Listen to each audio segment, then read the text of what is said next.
जी हाँ, उस दिन मौत को खुद अपनी मौत देखनी पड़ी। स्वयं कालों के काल महाकाल प्रकट हुए और उन्होंने यमराज की छाती पर ऐसी जोरदार लात मारी कि उनके प्राण निकल गए।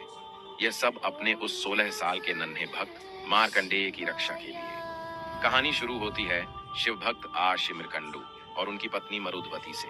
उनके पास सब कुछ था, लेकिन एक ही दुख था, संतान का ना होना।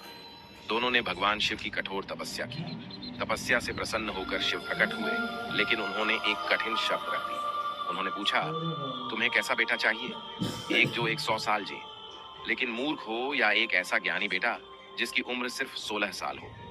आर्ष ने पत्थर दिल करके कम उम्र वाला ज्ञानी बेटा चुना। समय बीता और पुत्र जन्मा, मार्कंडेय।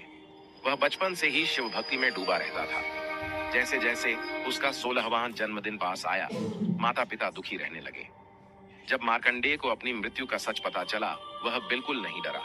उसने कहा, मैं कालों के काल महाकाल की शरण में जाऊंगा, जो स्वयं मृत्यु को भी बदल सकते हैं। वह घर छोड़कर एक पवित्र नदी के किनारे गया, मिट्टी से शिवलिंग बनाया और गहरी तपस्या में लीन हो गया।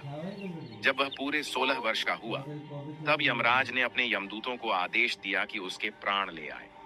यमदूत पहुंचे, लेकिन मार्कंडेय की भक्ति के तेज के कारण वे उसे छू भी नहीं पाए और डर कर लौट गए। अब यमराज स्वयं क्रोधित होकर अपना कालपाश लेकर वहां आए। उन्होंने कहा, बालक, तेरा समय पूरा हुआ। मार्कंडेय शिवलिंग से लिपट गया और महाकाल का नाम जपने लगा। यमराज ने अपना फंदा फेंका, लेकिन वह बालक के साथ शिवलिंग पर भी जा पड़ा। तभी भयंकर गर्जना हुई। शिवलिंग फट गया और वहां से कालों के काल महाकाल प्रकट हुए।